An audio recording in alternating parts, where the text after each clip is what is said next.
Ele foi um jogador de futebol fora de série. Viveu o melhor do que o sucesso pode proporcionar. E o pior também. A luta de Walter Casagrande contra a dependência de cocaína é o ponto de partida da nova série do Dr. Drauzio Varela. Uma conversa sem rodeios sobre um problema de saúde pública. Qual o caminho da recuperação e como evitar as armadilhas dessa prisão química? Segunda, acordo às 9 horas da manhã, vou para academia, almoço, vou para terapia. É assim, eu programo a semana toda. Inclusive, no final de semana, o divertimento. E depois você cumpre? 95% eu cumpro.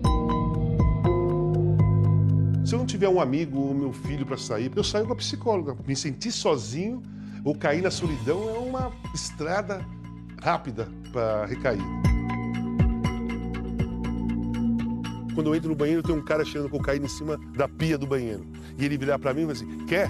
Essa é a cena que eu imagino de maior risco para mim. Se me der uma vontade insuportável de ir no banheiro, eu pago a conta e vou para minha casa.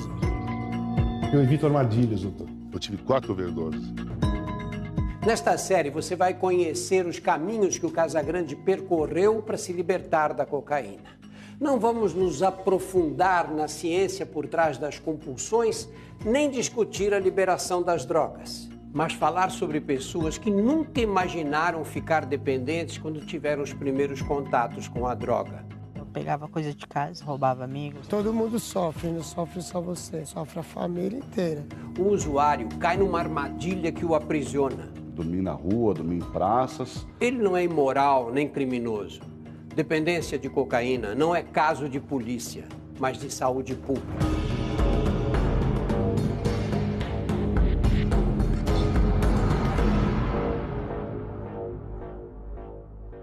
Quatro gols de Casagrande na goleada sobre o Guará de Brasília. Casagrande... Eu pegava na bola e fazia gol, pegava na bola e fazia gol. Fez o segundo no... São Paulo, fevereiro de 1982. Surgia um novo ídolo do Corinthians, um jovem de 18 anos. Eu fiz 4 gols na estreia, aquilo me chacoalhou. Fora de campo, o artilheiro do Campeonato Paulista daquele ano começava uma outra história. Qual foi o teu primeiro encontro com a cocaína? Foi em 82 mesmo, fui num show do Peter Frampton no Corinthians.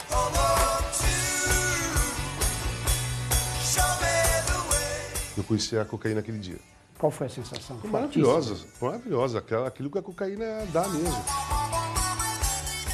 Você se sente poderoso, se acha mais culto ou mais inteligente que você realmente é. A cocaína aumenta a liberação da dopamina, um neurotransmissor que envia impulsos nervosos de prazer do cérebro para o resto do corpo. Aumenta a sensação, seja de disposição física, de bem-estar, de felicidade e de prazer. Era o que o Casagrande buscava, ainda mais depois de perder a irmã mais velha que sofreu um infarto aos 23 anos. Isso foi um baque muito forte, eu engoli. Porque eu vi o sofrimento da minha mãe e do meu pai, eu falei, não posso demonstrar um sofrimento também. Carreguei isso para a vida. E aí, é claro que as memórias dela vinham e me pegava. E quando eu conheci a cocaína, parou. Eu parei de sofrer com a morte dela. Ele cheira uma carreira de cocaína, ele começa a achar que a vida não é tão ruim assim, que ele não está tão triste assim. Rebelde, irreverente, com opiniões fortes. Eu acho que tem um preconceito muito grande perante a gente, que somos jovens, e acho que nós não temos condições de nada, sabe? O Casagrande virou sensação. Seguiu fazendo gols em clubes brasileiros, europeus e na seleção brasileira.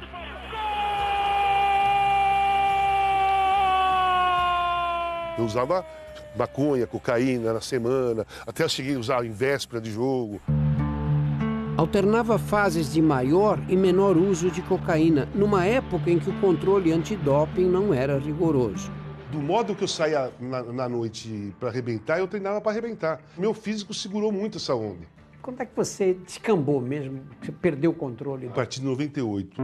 4 anos depois do fim da profissão de jogador de futebol. Veio o vazio. O vazio do vício da adrenalina de se jogar futebol. Não tem nenhuma coisa no mundo que dá a mesma sensação de prazer que um gol num jogo importante. O pico do prazer vai lá em cima e volta. Isso aí vicia. O problema é, ao mesmo tempo em que estimula a área ligada ao prazer, aqui na parte central do cérebro, a cocaína agride essa camada mais externa, que é responsável pelo planejamento, o raciocínio e o controle da impulsividade. São substâncias que modificam a realidade, modificam as prioridades. A ponto de o usuário passar por cima de valores que considera importantes. Eu pegava coisa de casa, eu pegava dinheiro também, roubava amigos. Que estava vacilando eu pegava mesmo. Quase 50% das pessoas que usam cocaína tiveram o primeiro contato com a droga antes dos 18 anos. Foi o caso da Viviane, que está internada numa clínica de reabilitação há 6 meses. Eu comecei com 14. Acompanhamos a rotina de outros dependentes químicos. Mesmo com realidades de vida bem diferentes, as histórias estão conectadas. Eu tive uma perda de um irmão meu. Eu não soube lidar com essa perda. Aí foi onde eu conheci as drogas. Como se ele ficasse usando a cocaína como uma automedicação de uma depressão. Como um antidepressivo. Exatamente.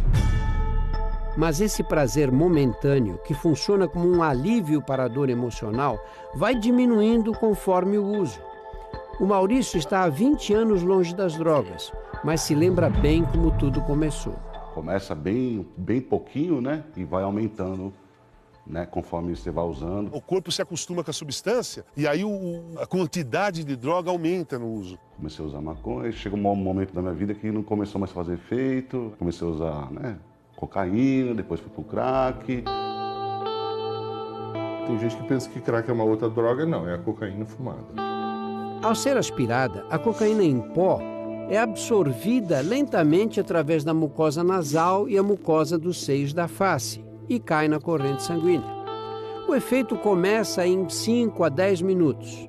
Agora, quando a pessoa fuma ou injeta cocaína na veia, a sensação vem em menos de 1 minuto, porque já cai rapidamente na corrente sanguínea. Como o efeito é muito rápido, ele também desaparece muito rápido. Ou seja, depois de 5 minutos já acabou o efeito, então a pessoa quer usar mais. Foi assim que o Casagrande foi escravizado pela cocaína. Estava num aspecto deplorável, pesando 70 quilos, furado dos pés à cabeça, furúnculo o corpo todo. Mesmo assim, ele não se considerava um dependente químico. Nem quando eu perdi o controle, eu achei que eu tinha perdido o controle. Alain usa cocaína há 13 anos. Você usa droga durante a semana, só final de semana? Não, só final de semana mesmo. Você se acha um viciado em droga, dependente químico? Não, você acha? não. Em que momento o uso deixa de ser ocasional para se tornar dependência? A resposta está no caminho percorrido no dia a dia. Você deixa para trás compromissos importantes por causa da droga? Seus relacionamentos foram prejudicados? Sua rotina diária acontece ao redor da cocaína? Se você respondeu sim, o diagnóstico é dependência química. Procure ajuda.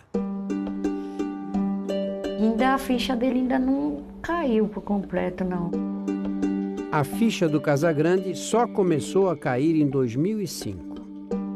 Eu tive uma overdose na frente do meu filho. Na frente não, eu estava no banheiro e ele do lado de fora. Eu tive uma overdose de droga injetável e entrei em convulsão no banheiro. Ele estava meio capengando, meio corcunda assim. Parecia que estava com dor de barriga. O Leonardo tinha 16 anos. Na época, o Casagrande ainda era casado, mas a esposa não sabia que ele usava cocaína. Foi o fim de 20 anos de casamento. Ali eu assinei, sou dependente químico compulsivo. Porque não é possível você fazer isso na frente do filho, cara. Não é possível. No momento que ele está na ativa, ele não gosta de ninguém. Nesse momento, eles só estão preocupados com uma coisa: conseguir a droga. Foi o que o Casagrande encontrou nas conversas com o Alain, que ainda não está totalmente convencido de que precisa fazer um tratamento. E a preocupação da sua mãe, você não te pega assim? Ou você no meio do uso de droga assim, nem lembra da família? Nem lembro.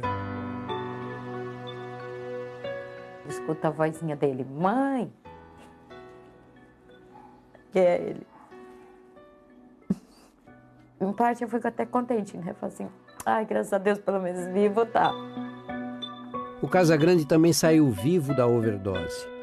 Ficou internado por 40 dias e deu um tempo na droga, mas logo recaiu. Se a gente acende uma vela, ela está queimando, e aí em determinado momento a gente apaga essa vela e depois acende a vela novamente, ela vai voltar a queimar de onde ela parou. Assim é a recaída de um dependente químico. Se o uso era muito severo, ele vai retomar esse uso severo.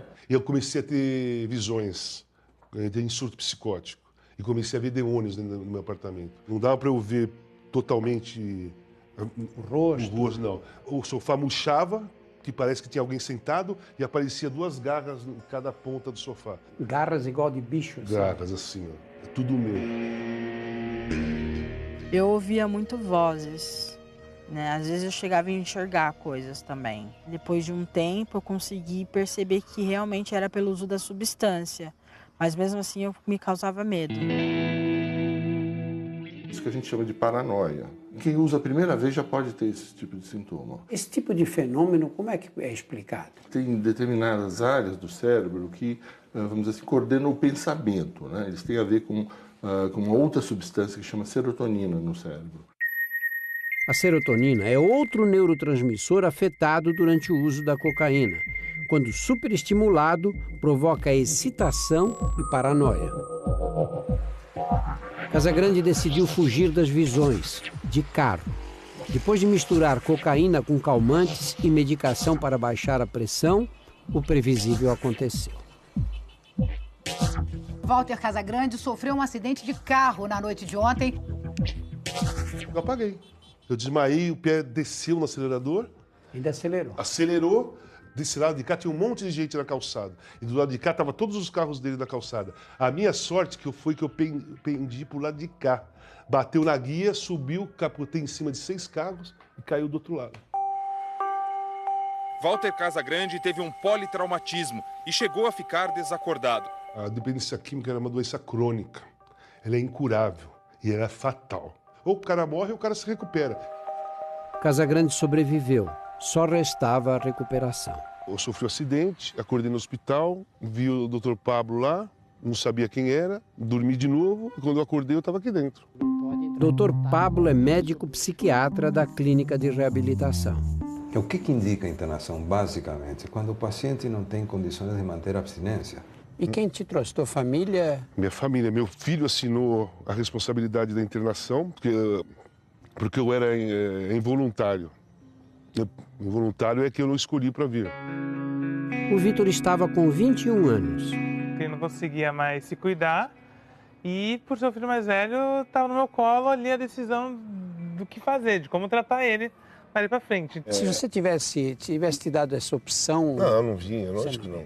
Eu não percebia, mesmo todo mal, estourado, sem dormir, sem comer, sem beber água, magro, eu estava achando tudo certo. Tudo certo. É. Mas a família sabia que não estava e decidiu pela internação. Era o início de um longo tratamento com regras rígidas, como não receber visitas nos primeiros 6 meses. Esse vidro é escuro, né? Quem está lá fora não vê aqui dentro. Eu não recebia visita, mas meus pais vinham aqui e ficavam me olhando ali, porque eu, o professor de educação física, mandava eu ficar andando aqui. Por que isolar o paciente no início do tratamento? E quando ele não concorda com as regras, como os médicos fazem para mantê-lo internado? 4 meses assim, revoltado, parei de pagar a clínica para eles me mandarem embora. O desafio da reabilitação. No domingo que vem você vai saber o que o dependente químico enfrenta durante a internação. Disciplina, conduta, coisas que eu perdi lá fora. E as outras opções de tratamento, públicas e privadas.